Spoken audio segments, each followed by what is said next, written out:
रात के समय वर्कर्स के एक पूरे ग्रुप को एक शुगर फैक्ट्री के अंदर ले जाया जाता है। उस शुगर फैक्ट्री के अंदर करीब 500 zombies मौजूद थे। जो रेंजर उन लोगों को वहां पर लेकर आया था वो उन सभी लोगों को कहता है कि वर्जीनिया की नजरों में आने के लिए ये उन लोगों के पास लास्ट चांस है। जैब शुगर फैक्ट्री के दरवाजे पे बैंग करके zombies को अलर्ट कर देता है। एक वर्कर बाकी सभी वर्कर्स को zombies को मारने के लिए स्फीयर्स दे देता है। संजय नाम का एक वर्कर अपने स्फीयर को छोड़कर वहां से भागने का मन बना लेता है। जैब संजय को देख लेता है और वो उसे फोर्सफुली वहीं पर रुकने के लिए कहता है। एक वर्कर तुरंत ही उस दरवाजे को खोल देता है। दरवाजे के अंदर से एक स्टिकी लिक्विड फ्लो होता हुआ बाहर आने लग जाता है। दरवाजा अचानक से अटक जाता है। दरवाजे के पीछे मौजूद ज़ॉम्बी उस वर्कर को जिसने दरवाजा खोला था उसे अंदर खींच लेते हैं। वहाँ मौजूद सभी वर्कर्स उन ज़ॉम्बीज़ का सामना करने के लिए तैयार हो जाते हैं, लेकिन वो सभी लोग उस स्टिकी फ्लूइड के कारण नीचे फिसल जाते हैं और वर्कर्स उन लोगों को पकड़कर अंदर खींच लेते हैं। ज़ॉम्बीज़ जब एक वर्कर रीडिंग को अंदर की ओर खींच रहे थे, रीडिंग वहीं खड़े हुए जैब का पैर पकड़ लेती है और उसे अपने आप को बचाने के लिए कहती है। जैब अपने आप को बचाने के लिए रीडिंग के हाथ को काट देता है, लेकिन तब तक ज़ॉम्बीज़ उसे पकड़ लेते हैं। संजय वहाँ हो रही चीजों से इतना ज्यादा घबरा गया था कि वो एक तरफ खड़ा हो गया था। जैब संजय को अपनी मदद करने के लिए बुलाता है। संजय जैब की मदद करने के लिए उसके पास आता है, लेकिन वो इतना ज्यादा डरा हुआ था कि वो तुरंत ही वहाँ से बाहर निकल जाता है। जैब को ज़ॉम्बीज़ अंदर खींच लेते हैं और दरवाजा बंद हो जाता है। नेक्स्ट सीन लॉ टाउन का दिखाया जाता है। वर्जीनिया ने अपने टाउन का नाम लॉ टाउन रखा हुआ था। स्ट्रैंड और एलिशिया दोनों ही लॉ टाउन के बाहर लैट्रिन्स को साफ करने का काम कर रहे थे। वो दोनों सभी गंदगी को एक केन के अंदर जला देते हैं। तभी कुछ रेंजर्स एल्थिया का ट्रक लेकर वहाँ पर पहुँच जाते हैं। एक रेंजर मार्कस ट्रक में से नीचे उतरता है। वो स्ट्रेंड को वेस्ट के बैरल को कहीं और ले जाकर जलाने के लिए कहता है, क्योंकि हवा की डायरेक्शन से उसकी स्मेल अंदर रेस्टोरेंट तक जा रही थी। स्ट्रेंड मार्कस से उलझने लग जाता है। वो वेस्ट के बैरल को मार्कस के पैरों के पास फेंक देता है। मार्कस इस बात पे एलिशा और स्ट्रेंड के ऊपर बहुत ज्यादा गुस्सा करने लग जाता है और वो एलिशा और स्ट्रेंड को गन पॉइंट पे ले लेता है। लॉ टाउन की फेंस के अंदर से एक यंग गर्ल चिल्लाकर मार्कस को स्ट्रेंड और एलिशा को छोड़ने के लिए कहती है। उन लोगों की आवाजों को सुनकर हिल वहाँ पर पहुँच जाता है। हिल स्ट्रेंड और एलिशा को लॉ टाउन के अंदर वर्जीनिया के पास ले जाने लग जाता है। एलिशा को रास्ते में वही लड़की दिखाई देती है जिसने उन्हें बचाया था। एलिशा उसे अपने आप को सपोर्ट करने के लिए थैंक्स कहती है और वो लड़की एलिशा को अपना नाम डकोटा बताती है। डकोटा तुरंत ही वहाँ से चली जाती है। स्ट्रेंड और एलिशा दोनों को ही वर्जीनिया के पास ले जाया जाता है। वर्जीनिया डैनियल से एक हेयर कट ले रही थी। एलिशा और स्ट्रेंड दोनों ही डैनियल को विश करते हैं, लेकिन डैनियल उन दोनों को देखकर कोई भी रिस्पॉन्स नहीं देता। वर्जीनिया स्ट्रेंड और एलिशा को बताती है कि डैनियल अपनी याददाश्त खो चुका है। वर्जीनिया उन लोगों को बताती है कि डैनियल अपनी स्किट मार्ट को लेने के लिए इतना ज्यादा डेस्परेट था कि उसे पनिशमेंट देनी पड़ी थी, जिसके कारण उसने अपनी मेमोरी खो दी थी। वर्जीनिया इसके बाद स्ट्रेंड को एक रेंजर की इंसल्ट करने के लिए बहुत बातें सुनाने लग जाती है। वो स्ट्रेंड और एलिशा को एक पनिशमेंट देती है। वर्जीनिया अपने ड्रॉस से एलिशा के वेपन मशीन गन वाले बैरल को निकालकर हिल को सौंप देती है। वर्जीनिया को किसी काम से बाहर जाना था। वो जाते जाते स्ट्रेंड को वार्न करती है कि वो इस अपॉर्चुनिटी का फायदा उठाए और उसे बेकार न जाने दे। एलिशा वर्जीनिया की इस बात को समझ नहीं पाती। वो स्ट्रेंड से इस बारे में बात करती है, लेकिन स्ट्रेंड एलिशा की इस बात को अवॉइड कर देता है। वो तुरंत ही डैनियल से स्पेनिश में बात करने लग जाता है। डैनियल क्योंकि अपनी मेमोरी भूल चुका था, वो स्ट्रेंड की किसी भी बात का रिस्पॉन्स नहीं देता। डैनियल को ऐसा लगता है कि स्ट्रेंड अपने एक पहचान वाले की याद करके उससे बात कर रहा था। डैनियल अपने पास मौजूद एक लॉकेट जो कि उसने एक ज़ॉम्बी से लिया था, वो उसे स्ट्रेंड को दे देता है। डैनियल स्ट्रेंड को बताता है कि उसकी वाइफ भी उसी टाइप का लॉकेट पहना करती थी, जिसे पहनकर उन लोगों को मन की शांति मिला करती है। एलिशा और स्ट्रेंड दोनों को ही एल की स्वेट वैन में कहीं लेकर जाया जाता है। स्ट्रेंड और एलिशा दोनों ही डैनियल के बारे में बात करते हैं। स्ट्रेंड यकीन नहीं कर पा रहा था कि डैनियल इतनी आसानी से अपनी याददाश्त खो सकता है। स्ट्रेंड उस स्वेट वैन को देखकर रिग्रेट करता है कि उसने उसे वर्जीनिया को सौंप दिया था। एलिशा स्ट्रेंड की इस बात को इग्नोर करती है और उसे क्लियर करती है कि वर्जीनिया ने कभी न कभी उनकी स्वेट वैन को ले ही लेना था। एलिशा और स्ट्रेंड को शुगर फैक्ट्री लेकर आया जाता है। उन लोगों को अंदर से आती हुई ज़ॉम्बीज़ की आवाज सुनाई देती है। वो उन आवाजों को सुनकर बहुत ज्यादा घबरा जाते हैं। वो दोनों वैन से उतरकर नीचे आ जाते हैं और हिल से उन आवाजों के आने के बारे में बात करते हैं। हिल उन लोगों को बताता है कि उस दरवाजे के पीछे बहुत सारे जॉम्बीज हैं और उन दोनों का काम उन जॉम्बीज को मारने का है। हिल उन लोगों को बताता है कि उन जॉम्बीज के पीछे वर्जीनिया की एक ऐसी की छुपी हुई है जो उन लोगों को फ्यूचर तक लेकर जा सकती है। एलिशिया और स्ट्रैंड को तभी एक वर्कर भागकर जाते हुए दिखाई देता है। वो वर्कर एक रेंजर की गोली से मारा जाता है। हिल एलिशिया को उसका वेपन पकड़ा देता है। एलिशिया उस वेपन को देखती है और हिल को बताती है कि जॉम्बीज से लड़ने के लिए ये वेपन काफी नहीं होगा। हिल उन लोगों को बताता है कि वेपन्स का ट्रक वहाँ पर अभी पहुँचने ही वाला है। स्ट्रैंड हिल से कहता है कि वो लोग एल के ट्रक को यूज करके उसकी एमरेप से जॉम्बीज को आसानी से मार सकते हैं। हिल स्ट्रैंड और एलिशिया को बताता है कि अगर उन लोगों ने मशीन गन का यूज जॉम्बीज को मारने के लिए किया तो जॉम्बीज के पीछे मौजूद चीज भी डिस्ट्रॉय हो जाएगी और वो वर्जीनिया के किसी भी काम की नहीं रहेगी। हिल उन लोगों को वहीं पर छोड़कर चला जाता है। एलिशिया देखती है कि रेंजर्स उन लोगों से दूर ही थे, यानी कि वो लोग उनके ऊपर बिल्कुल भी भरोसा नहीं कर रहे थे। स्ट्रैंड और एलिशिया दोनों ही जॉम्बीज के गेट को इंस्पेक्ट करने लग जाते हैं। तभी वहाँ पर चार्ली भी पहुँच जाती है। चार्ली उन लोगों को बताती है कि वो वहाँ से भागने की कोशिश कर रही थी, इसीलिए उसे पनिशमेंट के तौर पर वहाँ पर भेजा गया है। तभी वहाँ पर जेनिस भी बहुत सारे प्रिजनर्स के साथ पहुँच जाती है। स्ट्रैंड और एलिशिया जेनिस से इंचार्ज के बारे में बात करते हैं कि उन लोगों को लीड कौन करेगा। जेनिस उन लोगों को क्लियर करती है कि वहाँ मौजूद रेंजर्स ही उन लोगों का ध्यान रखेंगे। जेनिस उन लोगों को रात में हुए इवेंट के बारे में बताती है और उन लोगों को ये भी बताती है कि रात को वर्कर्स के मारे जाने के कारण वो सभी रेंजर्स इस जगह से दूरी बनाकर रखे हुए हैं। जेनिस उन लोगों को बताती है कि इस वक्त उन लोगों को 9 रेंजर्स गार्ड कर रहे थे। स्ट्रैंड जेनिस से बाकी प्रिजनर्स के बारे में पूछता है कि क्या वो लोग विश्वास करने लायक हैं। स्ट्रैंड इसके बाद एक प्लान बनाता है और वो अपने प्लान को जेनिस और एलिशिया के साथ शेयर करता है। स्ट्रैंड प्लान बनाता है कि वो लोग वहाँ के रेंजर्स को मारकर वहाँ से निकल जाएंगे। संजय वहीं पर था और वो फ्लोर के स्टिकी लिक्विड को क्लीन कर रहा था। संजय उन लोगों को बताता है कि मोलासेस का एक ट्रक वहाँ पर बर्स्ट हो गया था, जिसके कारण वो जगह पूरी तरह से स्टिकी लिक्विड से भर गई है। स्टिकी लिक्विड के कारण ही रात वाले वर्कर्स जॉम्बीज का सामना नहीं कर पाए और वो सभी मारे गए थे। संजय उन लोगों को बताता है कि वो रात वाली टीम में शामिल था। स्ट्रैंड उससे पूछता है कि वो किस तरह से बच गया था। तब संजय बताता है कि वो बहुत ज्यादा डर गया था और वो दूर खड़ा होकर उन लोगों को वॉच कर रहा था।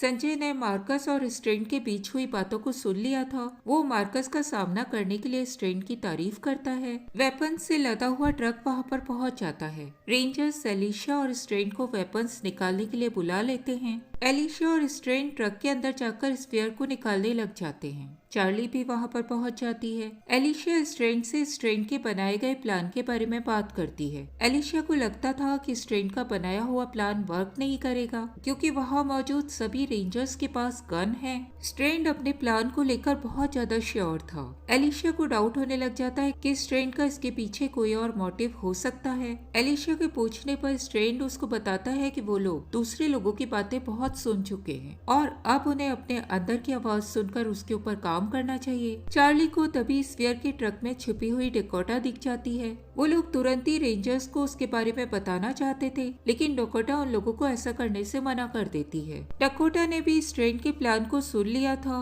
वो स्ट्रैंड को वार्न करती है कि अगर वर्जीनिया को उसके इस प्लान के बारे में पता चल गया और वो लोग पकड़े गए तो वर्जीनिया उन सभी लोगों को मार डालेगी। डकोटा उन लोगों को ये भी बताती है कि अगर वो लोग वहाँ से बाहर निकलने में कामयाब हो गए तो वर्जीनिया उन लोगों के सभी दोस्तों को मार डालेगी। स्ट्रैंड डकोटा से पूछता है कि वो ये सब चीजें कैसे जानती है। डकोटा स्ट्रैंड को बताती है कि वो वर्जीनिया की बहन है। वो सभी लोग डकोटा को एक टेंट के अंदर लेकर आ जाते हैं। डकोटा उन लोगों को बताती है कि पहले भी बहुत लोगों ने भागने की कोशिश की है और वर्जीनिया ने उन सभी लोगों को जान से मार दिया था। डकोटा उन लोगों को बताती है कि रात होने से पहले ही वर्जीनिया को उसके गायब होने के बारे में पता चल जाएगा और वो उसे ढूंढने के लिए वहाँ पर भी आ सकती थी। डकोटा स्ट्रैंड और एलिशिया से अपनी हेल्प करने के लिए कहती है। उसे वर्जीनिया बिल्कुल भी पसंद नहीं थी और वो उससे कहीं दूर चले जाना चाहती थी। स्ट्रैंड डकोटा से जानना चाहता था कि वो उसकी मदद किस तरह से कर सकते हैं। डकोटा उन लोगों को क्लियर करती है कि वो लोगों के ग्रुप के बारे में बहुत कुछ जानती है क्योंकि उसने उन लोगों की वीडियो क्लिपिंग्स देखी हुई है जिसमें वो लोगों की मदद किया करते थे। स्ट्रैंड के पूछने पर डकोटा उन लोगों को बताती है कि वेयर हाउस के अंदर जॉम्बीज के पीछे एक वेपन छिपा हुआ है जो कि वर्जीनिया अपने फ्यूचर को बनाने के लिए चाहती है। डकोटा चाहती थी कि स्ट्रैंड और एलिशिया दोनों ही ज़ॉम्बीज को मारकर उस वेपन को अपने कब्जे में कर लें और उस वेपन को यूज करके वर्जीनिया और उसके रेंजर्स का सामना करें। स्ट्रैंड उस वेपन के बारे में और भी कुछ जानना चाहता था, लेकिन डकोटा उसे उस वेपन के बारे में ज्यादा कुछ नहीं बता पाती। स्ट्रैंड डकोटा के ऊपर भरोसा करने के लिए तैयार नहीं था। डकोटा स्ट्रैंड को क्लियर करती है कि वो वर्जीनिया के घर में रहती है और वो उनकी सब बातें सुना करती है। डकोटा उसी वक्त स्ट्रैंड को इशारा भी करती है कि उसे स्ट्रैंड और वर्जीनिया के बीच में हुई डील के बारे में पता है। एलिशिया डकोटा के मुंह से ये सुनकर चौंक जाती है और गुस्से में वहाँ से बाहर निकल जाती है। स्ट्रैंड तुरंत ही एलिशिया के पीछे बाहर निकल जाता है। वो एलिशिया को क्लियर करता है कि उसने वर्जीनिया से स्वेटवेन की डील की थी और उसने स्वेटवेन के बदले वर्जीनिया को एलिशिया को अपने पास रखने के लिए कहा था, क्योंकि वर्जीनिया उन सब लोगों को अलग अलग कम्युनिटी में भेज रही थी। एलिशिया स्ट्रैंड को क्लियर करती है कि वो अपना ध्यान खुद रख सकती थी। स्ट्रैंड एलिशिया को बताता है कि ये उसने एलिशिया के लिए नहीं किया था, ये उसने अपने लिए किया था। स्ट्रैंड एलिशिया को कहता है कि जब भी वो एलिशिया को देखता है उसे हमेशा अपना रास्ता साफ और क्लियर दिखाई देता है। एलिशिया स्ट्रैंड की इन बात को सुनकर मुस्कुरा देती है और वो स्ट्रैंड को अपना प्लान इम्प्लीमेंट करने के लिए कहती है। एलिशिया का प्लान था कि वो लोग सभी ज़ॉम्बीज को मारकर उस वेपन को हथिया लेंगे और उस वेपन को यूज करके वर्जीनिया और वहाँ के सभी रेंजर्स को मार डालेंगे। स्ट्रैंड ना चाहते हुए भी एलिशिया के प्लान को मानने के लिए तैयार हो जाता है। एलिशिया और स्ट्रैंड सभी प्रिजनर्स के साथ मिलकर ज़ॉम्बीज के लिए एक कॉरिडोर तैयार कर देते हैं। जेनिस उस कॉरिडोर को चेक करती है और स्ट्रैंड को बताती है कि वो लोग पूरी तरह से तैयार हैं। सभी लोग ज़ॉम्बीज को मारने के लिए अपनी अपनी पोजीशन ले लेते हैं। स्ट्रैंड संजय को दरवाजा खोलने के लिए कहता है। संजय दरवाजा खोल देता है और ज़ॉम्बीज निकलकर बाहर आने लग जाते हैं। ज़ॉम्बीज पूरी तरह से मोलासिस में कवर्ड थे और बहुत ज्यादा स्टिकी थे। सभी लोग मिलकर एक एक करके ज़ॉम्बीज को मारने लग जाते हैं। ज़ॉम्बीज अचानक से संख्या में बहुत ज्यादा हो जाते हैं, जिसके कारण उन लोगों का कॉरिडोर हिलने लग जाता है। स्ट्रैंड ये देखकर तुरंत ही संजय को चिल्लाकर दरवाजा बंद करने के लिए कहता है, लेकिन संजय डरकर वहाँ से जा चुका था। स्ट्रैंड तुरंत ही चार्ली को कॉरिडोर का दरवाजा बंद करने के लिए कहता है। जेनिस बाकी बचे प्रिजनर्स के साथ कॉरिडोर के वॉल को संभालने लग जाती है। चार्ली दरवाजा बंद करने लग जाती है, लेकिन तभी ज़ॉम्बीज उसे पकड़ लेते हैं और कॉरिडोर के अंदर खींच लेते हैं। जेनिस और बाकी बचे हुए प्रिजनर ज़ॉम्बीज को मारने लग जाते हैं। चार्ली मोलासिस के कारण अपने आप को ज़ॉम्बीज से अलग नहीं कर पा रही थी। उसे एक ज़ॉम्बी बहुत बुरी तरह से पकड़ लेता है। तभी वहाँ पर डकोटा एक स्फीयर को लेकर पहुँच जाती है और वो ज़ॉम्बी को मारकर चार्ली को बचा लेती है। सभी वर्कर्स मिलकर कॉरिडोर के गेट को बंद कर देते हैं। चार्ली डकोटा को अपनी जान बचाने के लिए थैंक्स कहती है। तभी अंदर दो रेंजर्स आ जाते हैं। वो दोनों रेंजर्स डकोटा को पहचान जाते हैं और उसके बारे में हिल को इन्फॉर्म कर देते हैं। वो दोनों रेंजर्स वहाँ मौजूद सभी वर्कर्स को अपने वेपन्स डाउन करने के लिए कहते हैं। वर्कर्स वहाँ मौजूद ज़ॉम्बीज को देखते हुए वेपन्स रखने में हिचकिचा रहे थे, लेकिन वो तुरंत ही वेपन्स नीचे रख देते हैं। रेंजर्स डकोटा को पकड़ने लग जाते हैं। तभी जेनिस उन लोगों को बताती है कि ज़ॉम्बीज उन लोगों के कॉरिडोर को पूरी तरह से तोड़ चुके हैं। एलिशिया स्ट्रैंड और सभी प्रिजनर्स को वेपन्स उठाकर ज़ॉम्बीज का सामना करने के लिए कहती है। ज़ॉम्बीज कॉरिडोर के दरवाजे को खोलते हुए बाहर आ जाते हैं। रेंजर्स ज़ॉम्बीज को बाहर आते हुए देखते हैं और वो रेडियो पर अपने सभी साथियों से उस जगह को छोड़ने के लिए कहते हैं। स्ट्रैंड और बाकी बचे हुए वर्कर्स कॉरिडोर के गेट को खोलकर ज़ॉम्बीज को मारने लग जाते हैं। वो लोग वहीं मौजूद पैलेट्स की शील्ड बनाकर ज़ॉम्बीज को रोकने भी लग जाते हैं। रेंजर्स डकोटा को पकड़कर एक और ले जाने लग जाते हैं, लेकिन डकोटा मौके का फायदा उठाकर उन लोगों की पकड़ से छूटकर एक और भाग जाती है। रेंजर्स डकोटा के पीछे जाना चाहते थे, लेकिन तभी ज़ॉम्बीज उन लोगों को पकड़ लेते हैं और उन लोगों को खा लेते हैं। एलिशिया स्ट्रैंड को बताती है कि ज़ॉम्बीज नंबर्स में बहुत ज्यादा है और उनका सामना करने के लिए उन्हें गन्स की जरूरत होगी। स्ट्रैंड एलिशिया को कहता है कि वो जानता है कि गन्स कहाँ से मिल सकेगी और इसके बाद वो डकोटा के साथ वहीं मौजूद एक आरवी के अंदर चला जाता है। स्ट्रैंड को आरवी के अंदर संजय दिखाई देता है। संजय बहुत ज्यादा डरा हुआ था। स्ट्रैंड आरवी का हॉर्न बजाकर ज़ॉम्बीज को डिस्ट्रैक्ट करने की कोशिश करता है, लेकिन ज़ॉम्बीज उसके हॉर्न की आवाज को इग्नोर कर देते हैं। स्ट्रेंड तुरंत ही संजय के हाथ से चाकू को लेकर उसे लेकर नीचे उतर जाता है। स्ट्रेंड को उस मोमेंट पे अफसोस होता है कि उसे अपने पहले वाले प्लान को ही फॉलो करना चाहिए था और उसे एलिशा की बात को नहीं मानना चाहिए था। वो तुरंत ही संजय के ऊपर चाकू से अटैक कर देता है और उसे जॉम्बीज के सामने फेंक देता है। संजय की आवाज सुनकर जॉम्बीज डिस्ट्रैक्ट होकर उसकी तरफ आ जाते हैं और उसे बाइट कर लेते हैं। जॉम्बीज डिस्ट्रैक्ट होकर शुगर फैक्ट्री के दरवाजे को छोड़ चुके थे। एलिशा और जेनिस इस मौके का फायदा उठाती है और वो उन रेंजर्स की गन्स को उठा लेती है जिन्हें की जॉम्बीज ने बाइट कर लिया था। वो उन गन्स का यूज करके वहाँ मौजूद सभी जॉम्बीज को मार डालती है। एलिशा और स्ट्रेंड दोनों ही दूर से संजय को देखते हैं जिसकी बॉडी को जॉम्बीज ने बहुत बुरी तरह से खा डाला था। एलिशा के पूछने पर स्ट्रेंड उसे बताता है कि संजय ने उन लोगों के लिए अपने आप को सैक्रिफाइस कर दिया था। तभी उन लोगों को रेंजर्स के रेडियो से आती हुई वर्जीनिया की आवाज सुनाई देती है। स्ट्रेंड उन सभी लोगों के साथ शुगर फैक्ट्री के अंदर पहुंच जाता है। उन लोगों को वहां पर कोई भी वेपन दिखाई नहीं देता। वो लोग डकोटा से इस बारे में बात करने लग जाते हैं। डकोटा उन लोगों को बताती है कि उसने वेपन के बारे में सुना था और वो सच कह रही थी। तभी वर्जीनिया वहां पर पहुंच जाती है। एलिशा स्ट्रेंड को वार्न करती है कि वो लोग वर्जीनिया से लड़ाई नहीं करेंगे। स्ट्रेंड तुरंत ही सब लोगों के साथ वर्जीनिया के सामने पहुंच जाता है। वो वर्जीनिया को कहता है कि वहां मौजूद सभी लोग उसके ऑर्डर को फॉलो कर रहे थे और जो कुछ भी हुआ उसका जिम्मेदार स्ट्रेंड है। वर्जीनिया डकोटा को देखकर बहुत ज्यादा खुश हो जाती है। वर्जीनिया स्ट्रेंड को क्लियर करती है कि उसने शुगर प्लांट को जॉम्बीज से पूरी तरह से क्लियर कर दिया है और वो उसके इस काम से बहुत ज्यादा खुश है। स्ट्रेंड वर्जीनिया को बताता है कि उन लोगों को उस प्लांट के अंदर कोई भी वेपन नहीं मिला था।